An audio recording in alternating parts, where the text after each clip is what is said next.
한나TV 한나쌤입니다. 오늘은 바로 5월 18일입니다. 5월 18일. 달력에 보면 5월 18일 5.18 광주 민주화 운동 기념일 이렇게 되어 있습니다. 그런데 지금 오늘 제가 여러 기사들을 살펴봤는데 이런 신문 기사들의 댓글이 아주 과관이에요. 아직도 여전히 5.18 광주 민주화운동의 그 아픔은 계속되고 있고 그 유가족들의 아픔은 계속되고 있고 진상조사를 위한 여러 가지 활동이 이루어지고 있는 상황에서도 5.18 광주 민주화운동을 폭동이다. 광주 폭동이다라는 이런 그들을 폭도로 모는 그런 사람들이 있습니다. 그리고 댓글로 활발하게 활동을 하고 있고 그들의 주장은 참 한결같게도 복붙하는 것처럼 계속 북한군들의 소행이었다, 간첩들이었다, 뭐 이런 식의 막 주장을 하면서 그 시민군들을 폭도로 몰고 있습니다. 그런 부분도 참 많이 안타깝고, 그러면 우리가 5.18 광주 민주화운동에 대해서 좀 자세히 알고 아직도 해결되지 않은 문제들은 무엇이 있는지, 그리고 우리가 몰랐던 사실들 어떤 것들이 있는지 그런 것들을 한번 살펴보는 시간을 가져보도록 하겠습니다. 모르는 분들도 좀 있을 수 있으니까요. 자, 일단 5.18 광주 민주화운동은 언제 일어나게 된 거냐면 1980년에 일어나게 된 겁니다. 그럼 그 전에 배경이 있겠죠. 왜 5.18 광주 민주화운동이 일어나게 됐을까? 바로 그 전에는 박정희 대통령이 계속해서 유신체제, 계속해서 대통령을 했습니다. 아주 오랜 기간 동안. 솔직히 박정희 대통령이 5.16 사태로 이렇게 딱 정권 잡은 이후로 거의 한 19년을 계속 대통령을 했어요. 그러다가 1979년에 11.6 사태로 총을 맞고 사망했죠. 박정희 대통령이 이렇게 급작스럽게 사망하는 바람에 결국 이제 국무총리로 있었던 최규하가 대통령이 됩니다. 최규하 대통령이 이제 계엄령을 선포하고 이제 긴급하게 이제 대통령 권한 대행으로 대통령이 되죠. 근데 최규하 대통령은 채 몇 개월 하지 못해서 한 8개월 정도 임기를 하지 못했고 뭐 제대로 하지도 못했고 바로 1979년 11.6 사태 일어나고 바로 그 해에 12월 12일에 이런 비상계엄령을 냈잖아요. 계엄사령부였던 합동수사본부장 전두환과 보안사령관이었던 계엄사령관 이 정승화가 손을 잡고 12.12 사태로 신군부가 또 정권을 장악하게 됩니다. 그러니까 그 계엄령이라는 건 무엇이냐면 국가에서 비상사태 때 주로 전쟁 때 주로 발표를 하는 건데요. 비상사태나 엄청난 이제 재난 상태일 때 긴급한 상황이니까 국민들은 무조건 국가의 말에 따라라 뭐 이런 식으로 해가지고 국가 비상시에 헌법의 효력을 일시 중지한 겁니다. 그럼 이제 국민들의 이런 기본권이 침해돼도 어쩔 수 없는 거죠. 그런데 우리나라는 계엄령을 전쟁 때나 무슨 정말 국가 재난 때 썼던 것이 아니라 전체적으로 이제 민주화 운동이 심해졌을 때, 시위가 심해졌을 때 그때 계엄령을 주로 발표를 많이 했었죠. 헌법을 바꾸려고 했을 때나 이때도 마찬가지로 이제 박정희 대통령이 죽고 나서 이제 잠시 비상 계엄령을 선포하고 대통령이 바뀐 상태에서 신군부가 정권을 잡았어요. 박정희 대통령이 죽고 나서 뭔가 우리도 이제 민주화가 되지 않을까, 민주주의가 되지 않을까 그런 희망을 갖고 있었는데 신군부가 정권을 잡으니 국민들은 생각이 어땠겠습니까? 벙찐 거죠. 아니 이건 이제 좀 제대로 좀 선거도 하고 제대로 좀 우리나라가 이제 정치가 발달하나 했더니 다시 또 군인이 탱크 몰고 또 군인이 또 정권을 잡아버리는 거예요. 그러니까 답답하죠. 그 상황에서 이제 11.6 사태부터 그 다음에 1980년 5월 때까지를 이제 엄청나게 민주화운동이 일어났고 그때 재야 세력들, 뭐 교수들, 뭐 이제 학생들 조금 이렇게 좀 선동하는 모든 사람들은 다 연행되고 난리가 났었습니다. 그 시기를 바로 서울의 봄이라고 합니다. 우리가 이제 체코 프라하의 봄 그 이제 용어를 우리가 갖다 붙여서 이제 서울의 봄이라고 일컫죠. 그런 서울의 봄의 수많은 민주화 운동 중에 가장 컸고 가장 피해가 큰 게 바로 광주였던 것입니다. 그래서 이렇게 우리 한국의 민주주의가 후퇴하니까 사람들은 이제 화가 난 거죠. 그러면 광주 민주화 운동 일어나기 전에 그 원인이 바로 직접적인 원인은 뭐가 됐었냐면 그때 정말 수많은 시위가 있었어요. 막 민주화 운동이 막 장난이 아니었고 막 엄청나게 강경하게 이렇게 진압하고 있는 상황이었습니다. 그러니까 이것을 빨리 진압을 해야지만 내가 대통령이 되는데, 그러니까 전두환은 그거를 진압을 해야 되는 상황이었던 거죠. 그럴 때 1980년 5월 초에 하나의 사건이 벌어집니다. 이 신군부 세력의 정치 관여를 막 반대하기 위해서 학생과 시민들이 되게 많이 모여서 한 10만 정도가 모여서 서울역에서 대규모 시위를 열었습니다. 근데 이제 이때가 이제 5월 15일 정도에 시위대 대열에 있었던 청년 한 명이 버스를 뺏었어요. 버스를 탈취해서 이 지지선을, 이 가드레인 이렇게 바리게이트 같은 거 쳐놓잖아요. 그거를 통과해가지고 정경들에게 돌진을 하게 돼요. 이 시위대가. 그래서 이제 정경 중에서 이제 사망하고, 이제 한 명이 사망하고 4명이 중상을 입는 사건이 벌어집니다. 이제 화가 난 거죠, 이제. 이 사건 때문에 이 시위대들이 이렇게 과격해지다니. 그래서 결국 신군부가 5월 17일에 비상계엄을 전국으로 확대하게 됩니다. 그리고 전국으로 확대하면서 이제 강경하게 이제 진압을 하기 시작해요. 그래서 이때 뭐 헌정 중단 사태가 벌어지고 국회를 무력으로 봉쇄하고 뭐 그뿐만이 아니라 김대중, 김종필 뭐 이런 정치인들이 이제 합동수사본부로 연행돼 버렸고, 그때 김영삼 대통령은 그냥 가택에 그냥 갇혀버렸어요. 가택연금. 뭐 이런 식으로 이때 수많은 학생들, 뭐 교수들, 뭐 휴교령, 이제 뭐 정치활동 금지 3명 이상 모여가지고 뭐 이렇게 이야기하는 거 금지, 뭐 국가에 대한 정치 이야기도 못하게 하고 모든 민주화 운동 다 금지시킨 상황이었습니다. 이런 와중에서 이제 광주에서는 전남대 학생들이 이제 모여가지고, 전남대 학생들뿐만 아니라 그 수많은 그 주민들이 모여가지고 5월 18일에 오전에 학교 정문 앞에서 시위를 하게 됐어요. 근데 그 첫 시위에서 이 공수부대들이 학생들을 무력으로 구타하고 폭행하고 진압을 너무 강경하게 했기 때문에 그때 부딪히게 되면서 5.18 광주 민주화운동의 도화선이 된 거죠. 그러면서 이제 막 점점 그 광주가 이제 폐쇄가 돼버리고 다른 사람한테 전화선도 아예 끊어버리고 계속해서 부대원들이 이제 투입이 됩니다. 제7 공수여단, 제11 공수여단, 군인들이 광주로 들어와 버린 거예요. 이 부분은 여러분들이 영화나 뭐 드라마에서 많이 보셔서 아실 거예요. 정말 실제로 군인들이 들어왔습니다. 광주에는 저희 친척도 있는데요. 그때 그 친척 할머니들의 이야기를 들어보면 소미불 있죠. 소미불을 창문 쪽에다가 막아놨대요. 진짜 총알이 날라와서 그냥 집에 있다가 정말 재수없으면 총알 맞아 죽을까봐 이렇게 소미불을 이렇게 막아놓고 삼촌들을 못 나가게 다락방에 이렇게 숨겨놨대요.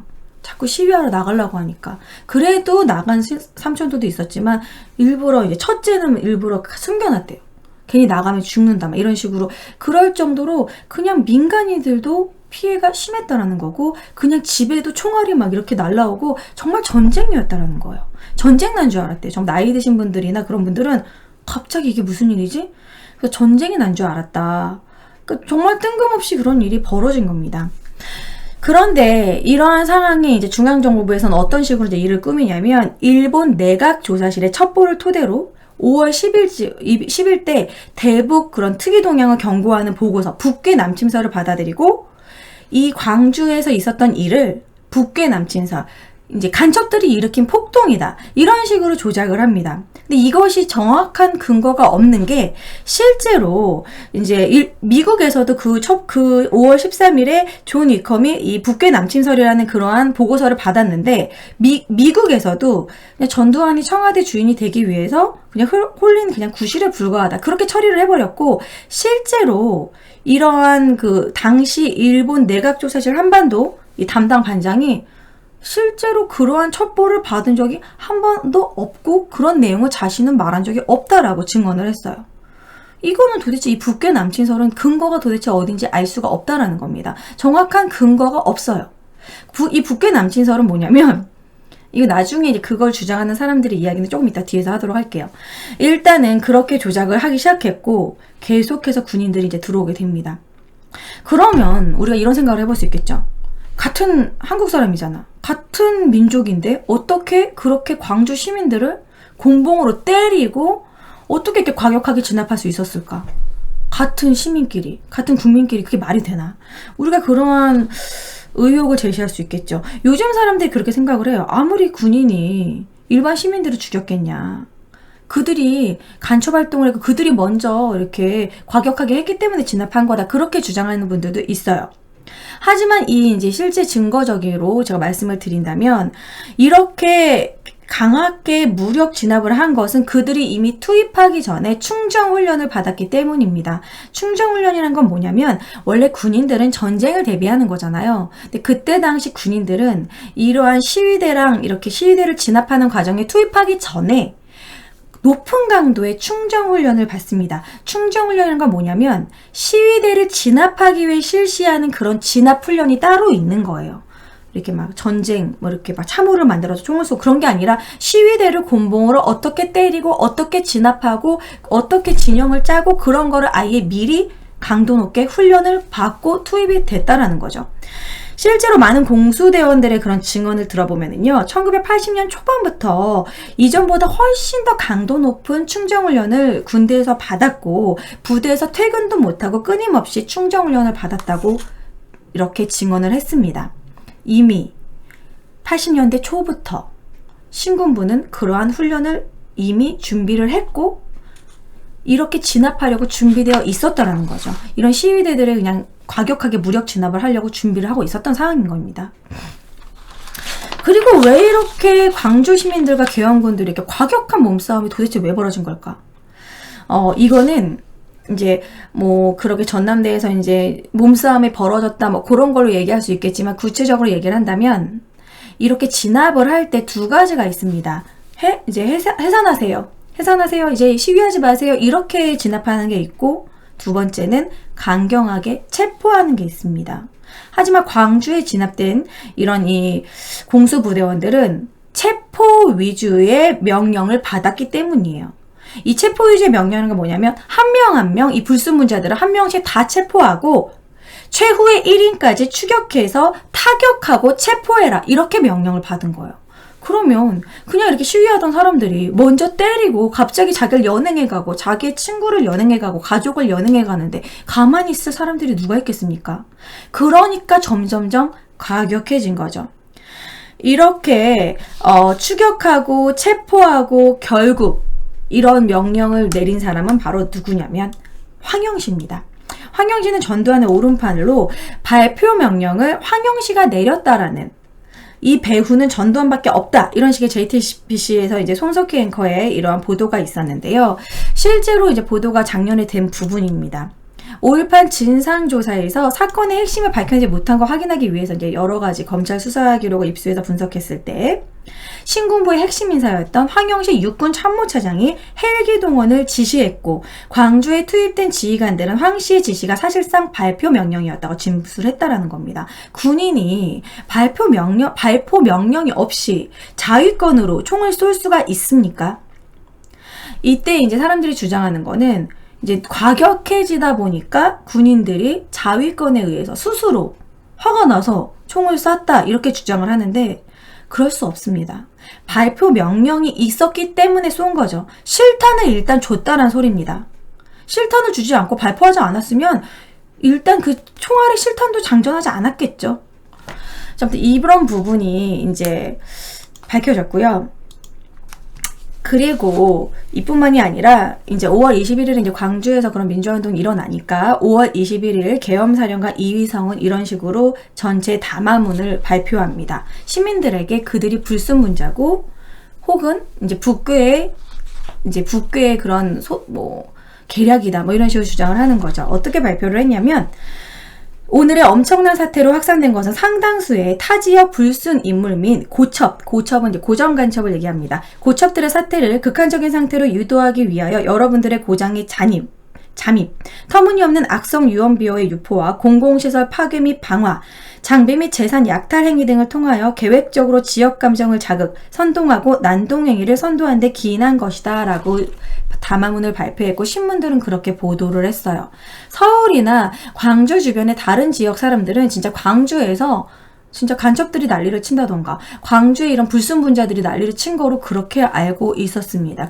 그냥 광주 시민들, 일반 학생들이 그렇게 싸우고 있는 거라고 생각을 못했다라는 거죠.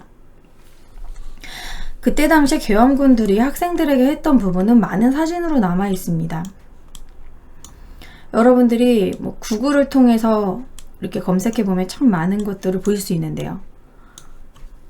이렇게 질질 실체를 끌고 가고, 그리고 그때 당시 구타할 때 곤봉으로도 구타하지만 이게 이 총 앞에다가 긴 칼을 꼽았어요. 심지어 이렇게 칼을 꼽고 진짜 전쟁처럼 그렇게 했다라는 거죠. 수많은 시신들이 나타납니다. 이 옷 많이 보셨죠? 이 죽은 사람 학생이죠. 교련복을 지금 입고 있죠. 시체가 어마어마하게 나왔습니다. 발포를 하니까. 이게 전쟁인 거죠. 이거는 진짜 무차별 학살입니다. 어떻게 총 앞에 그렇게 긴 칼을 꼽고, 이거는 예전에 일제강점기 때 일본 애들이 우리한테 했던 행동이에요. 이런 사진들을 보고 이러한 사실을 다 알고도 어떻게 우리가 그런 망언을 할 수 있을까, 저는 그런 생각이 들고, 이런 무차별 사륙의 예를 대표적으로 두 가지만 소개해 드리겠습니다. 참 많은 이야기들이 있고 유가족들의 증언이 있는데, 일단 조선대 의대 4학년 재학 중이던 이민호 씨는 그냥 광주 일고에서 하는 그냥 동문 체육대회에 참여했어요. 그냥 체육대회에 간 겁니다. 사람들이 모여있으면 무조건 곤봉을 휘둘렀어요. 근데 주변에서 공수부대들이 갑자기 쫓아와요. 그 체육대회 하고 있는 와중에. 체육대회 하다가. 그래서 막 도망을 갔는데, 이민호스가 이제 그 교장 관사까지 이제 숨었는데, 결국 끝까지 쫓아와가지고 구타를 당해서, 그냥 구타가 아닙니다. 그냥 때리는 게 아니에요. 췌장이 터지고 비장이 파열될 정도의 구타를 당했습니다. 장기가 터졌다라는 거죠. 그 정도의 구타를 당했고, 그리고 더 안타까운 건 청각장애인 김경철 씨는 친구들과 점심을 먹고 집으로 가던 중이었는데, 공수부대 눈에 띄어서 그냥 맞았습니다. 아무 이유 없이. 구타를 당했는데 그 구타가 너무 심해서 뒤통수가 깨지고, 뒤에서 너무 심하게 가격당했기 때문에 안압이 높아져서 눈알이 터지고, 팔과 어깨가 다 으스러졌고, 그리고 엉덩이와 허벅지가 골반이 파열되는 부상을 당했습니다. 그래서 인근 병원에 후송됐지만 이 뒤통수가 깨진 것 때문에 뇌출혈로 결국 이틀 만에 사망했습니다. 이런 청각장애인 김경철 씨가 간첩입니까?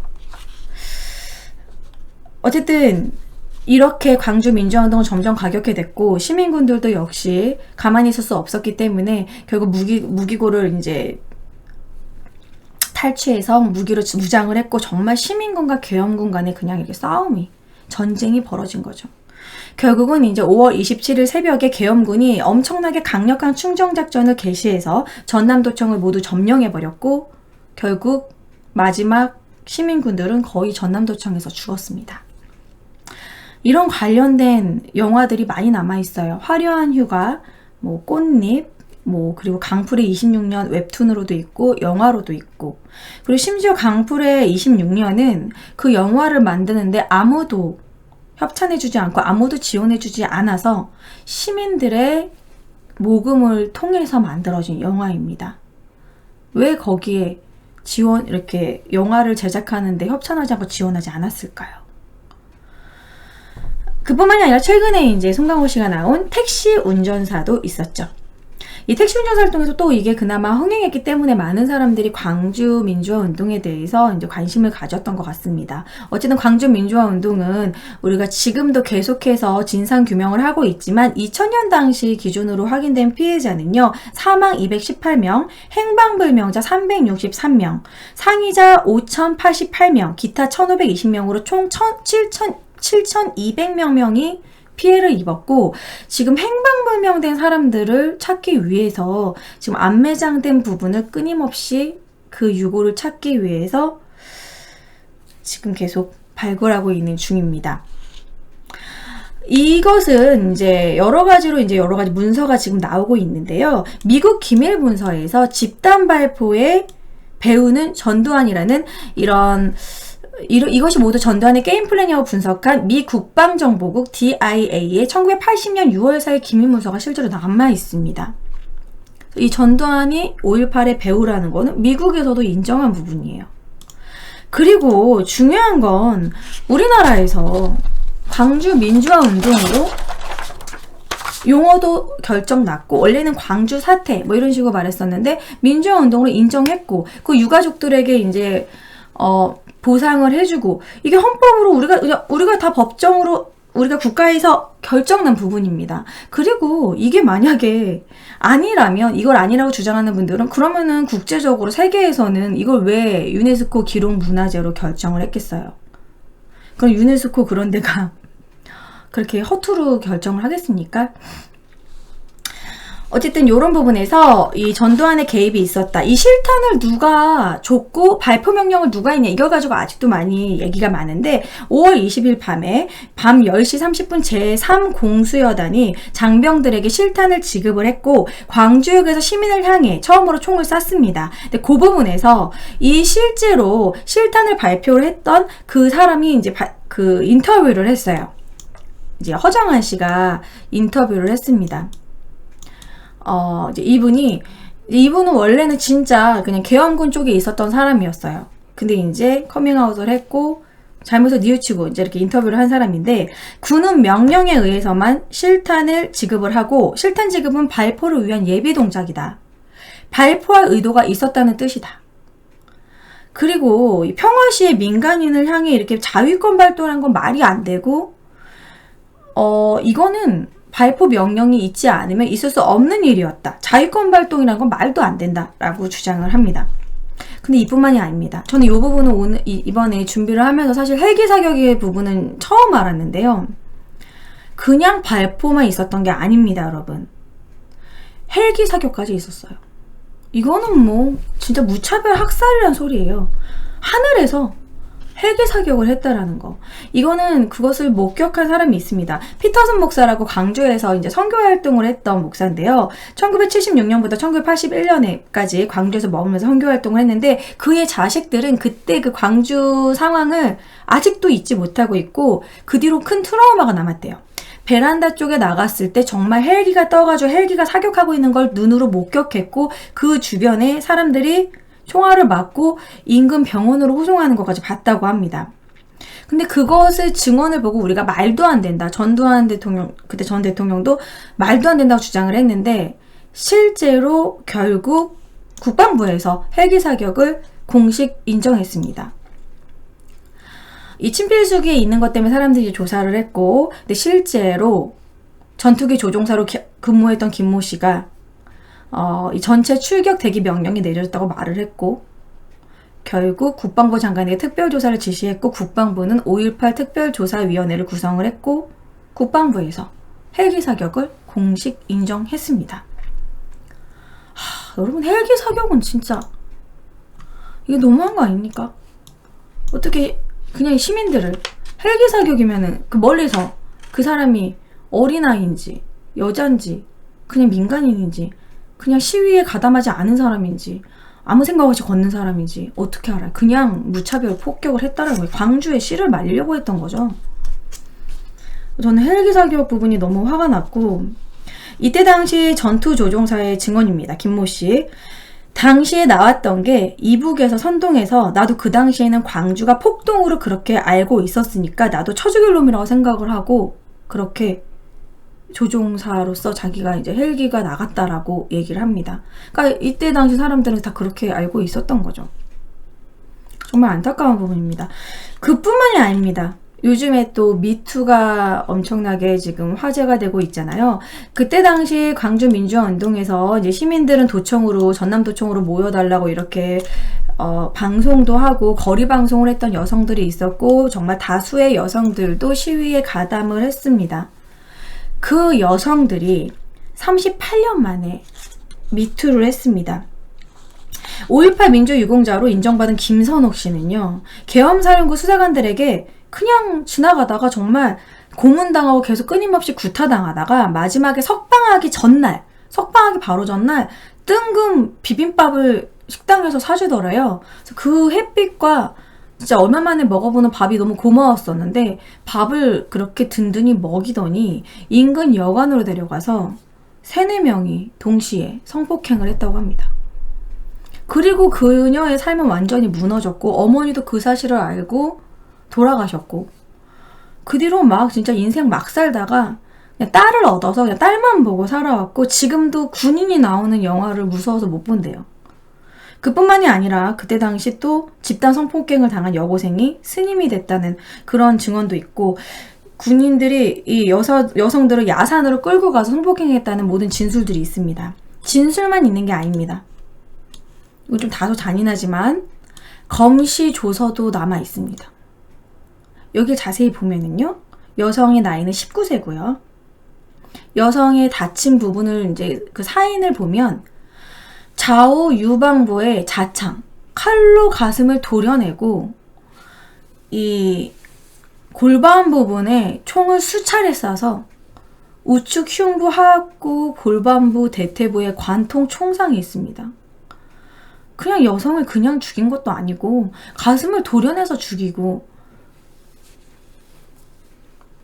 그 골반 그 부분을 총을 쐈다라는 게 이게 지금 제정신으로 그럴 수 있을까요? 심지어 여성에게 이런 식으로까지 상처를 냈는데 성폭행 충분히 있었을 거로 보고 있습니다. 그래서 지금 많은 진술이 벌어지고 있고 정말 38년 만에 미투가 활발히 이루어지고 있습니다. 여러분들이 계속 안 믿을까봐 지금 다 증거를 하나하나 지금 제가 열심히 찾아서 보여드리고 있어요. 그래서 이러한 광주 민주화운동의 수많은 문제들, 헬기 사격, 그리고 여성들의 집단 나치와 성폭행 문제, 그리고 이제 안매장 문제. 지금 안매장 위치도 지금 확인이 돼가지고 그때 당시 실제로 광주 교도소 인근에 안매장 했다라는 공수부대 지휘관의 진술이 있고 그 주변에 지금 수차례 지금 유고를 찾으려고 이런 사실조사위원회를 꾸려서 발굴을 끊임없이 하고 있습니다.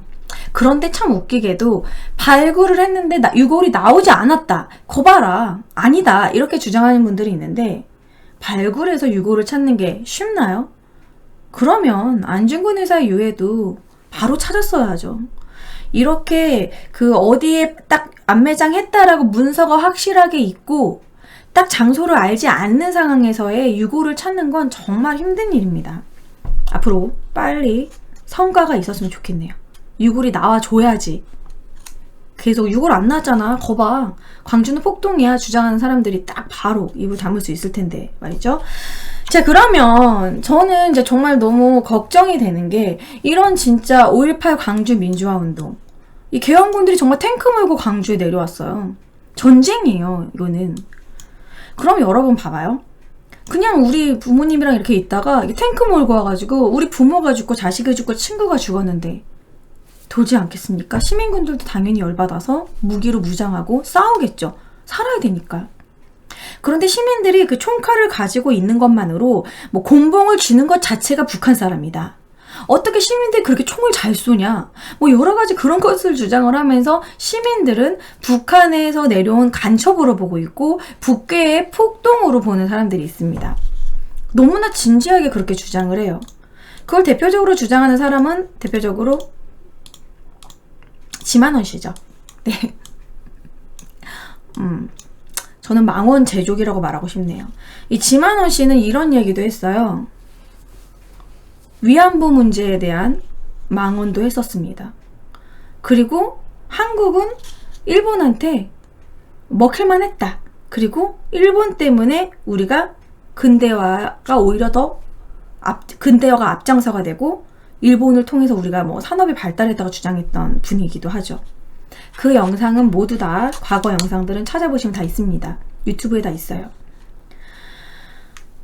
아직도 이런 이지만원 씨는 계속해서 5.18은 폭동이다 라고 주장을 하고 있고 이 지만원 씨의 주장을 엄청나게 또 이제 믿는, 거의 뭐 종교적으로 믿는 사람들이 뭐죠? 전사모, 그리고 특정 사이트, 일간베스트 사이트, 뭐 그뿐만이 아니라 뭐 다른 사이트도 이렇게 광주는 폭동이다라고 주장하는 사람도 있어요. 근데 정말 저는 광주가 폭동이라고 많은 증거들을 믿고 본인이 그거를 받아들여가지고 그렇게 믿는 사람이 있다면 그렇다면 그거에 대한 증거를 가져와라. 조금 더 생각해봐라 얘기할 수 있겠지만 그냥 저는 제일 걱정되는 건 이런 거예요. 유행에 휩쓸리듯이 친구들이 폭동이라고 해서 나도 폭동이야. 유행어로 말하듯이 민주주의는 좋은 뜻인데 그것을 민주화란 뜻으로 민주화가 뭐 민주화당했다 이런 식으로 안 좋게 용어를 만들고 그게 그냥 이렇게 아무런 그냥 역사적인 그런 자각 없이 휩쓸려서 그런 용어를 하는 학생들이나 그렇게 역사의식 없이 그런 걸 받아들이는 사람들이 제일 저는 걱정이 됩니다. 이들은 보수라고 하는 외피를 둘렀지만 이들은 보수가 아니라 극우예요. 극우 세력. 극우 친일 세력이라고 저는 보고 있습니다. 그러니까 이들은 자신의 주장을 뒷받침하기 위해서 좀 말도 안 되는 증거물로 계속 그것을 주장을 하면서 그것만 가지고 다른 사실은 다 무시합니다. 다른 사실에 대한 반박은 하지 않고 자기네 주장만 계속 얘기하면서 지만원 씨 거기 사이트 들어가면은요 정말 저도 다 봤거든요. 공봉을 들고 있는 게 북한군이다. 그리고 거기에 있었던 인물이 다 북으로 넘어갔다. 우리나라에 없는 사람이다. 그리고 5.18 광주 민주화운동 일어난 뒤로 북한에서는 엄청난 훈장을 내려줬다. 그럼 그 북한의 문서들 확실하게 그런 게 있는지 뭐 북한에서는 5.18 그 민주화운동을 엄청나게 막 찬양한다. 근데 제가 그것도 물어봤거든요. 북한에서 이제 탈북한 사람들한테 물어봤는데 그런 부분은 잘 모르겠다고 하더라고요. 윗사람들만 아는 내용인가요? 비밀인가? 아무튼 그런 부분도 있고 저는 제일 안타까운 건 이 5.18 광주 민주화운동에 엄청난 많은 사람들이 희생을 했고 그리고 심지어 외국 사람이 와가지고 힌즈페터가 와서 힌즈페터가 그 진짜 택시 운전사 김사복 씨랑 이 사람은 사실은 이제 콜택시 하는 사람이라고 하는데 이제 실제 김사복 씨와 힌즈페터의 실제 사진입니다. 그때 영상이 남아 있어요. 이 힌즈페터 영상은 저작권에 문제가 될 수도 있기 때문에 제가 이따가 나중에 따로 보여드리도록 할게요. 여러분 유튜브에 찾아보시면은 독일 방송 영상이 있습니다. 힌즈페터가 직접 찍었던 그 영상을 보면 시민군들이 엄청나게 무차별 사륙당하고 정말 계엄군한테 정말 거의 총 맞고 시체들이 막 쌓여있는 그런 영상들이 다 있어요. 그럼 이것도 가짜라는 겁니까? 그 시민들이 그럼 다 북한의 간첩이에요? 그러면은 광주에 있었던 내 친척들도 있었는데 그 사람들도 그럼 다 간첩이겠네? 그러니까 이거는 좀 저는 정말 말도 안 되는 이야기인데 그래도 아직도 확산이 되고 있고 많은 사람들이 그거를 막 댓글로 달고 싸우고 있다라는 게 참 정말 황당합니다. 솔직히. 다소 무거운 주제였기 때문에 여러분들이 이게 유튜브에서 많은 댓글 싸움이 일어날 거라고 생각을 하는데 저도 한번 꼼꼼히 읽도록 하겠습니다. 그리고 증거 자료를 한번 저도 보고 저도 다시 팩트로 반박하도록 할게요. 자, 아무튼 오늘은 5.18 광주 민주화 운동입니다. 5.18 광주 민주화 운동이 사실 막 이런 기사도 있더라고요. 그때 당시에 가해자들은 아무런 말이 없다. 가해자들이 고백하지 않는다. 뭐 이런 식의 얘기를 해요. 왜냐면 그때 당시 광주 시민들을 때리고 죽이고 그랬던 가해자들 아직도 다 살아있거든요. 성폭행했던 사람들, 뭐 안매장했던 사람들 다 있어요. 하지만 이제 그들의 주장은 우리는 국가에서 시켜서 한 일이었고 그게 애국인 줄 알았다. 그렇게 주장을 하는데 그 가해자들 지금 나올 리가 없죠. 그 가해자들이 수면 위로 올라가게 하려면 양심 고백을 하게 하려면 가장 우두머리인 누구를 잡아야 될까요? 이거를 김대중 대통령 때 전두환 씨를 제대로 벌을 주지 않았기 때문에 이렇게 된 일이라고 생각을 합니다. 바로 석방됐잖아요. 전두환 노태우 잡았다가 바로 석방됐고 김영삼 대통령도 제대로 처리하지 못했어요. 뭐가 무서워서 그랬을까요? 그러니까 이 부분을 이제 광주특별법을 헌법을 만들어서까지라도 진상조사를 하겠다고 문재인 대통령이 발표를 했기 때문에 이번 정권에서는 완벽하게 진상조사를 하고 발표 명령의 배후를 완벽히 밝혀서 제대로 위부터 처벌했으면 좋겠습니다. 그 밑에 있는 가해자들부터 처벌하는 것이 아니라 시킨 윗대가리부터 처벌하는 게 정상적인 순서죠. 그래야지만 밑에 가해자들도 나도 어쩔 수 없었지만 나도 그때 잘못했다 라고 양식 고백을 할 수 있지 않을까 이런 생각을 해봅니다. 자, 5.18 광주 민주화운동에 관한 이야기였고요. 너무 이야기가 길어지니까 여러분들과 다양한 소통은 이따가 이어서 하도록 하겠습니다. 여러분 유튜브에서도 댓글로 많은 참여 부탁드릴게요.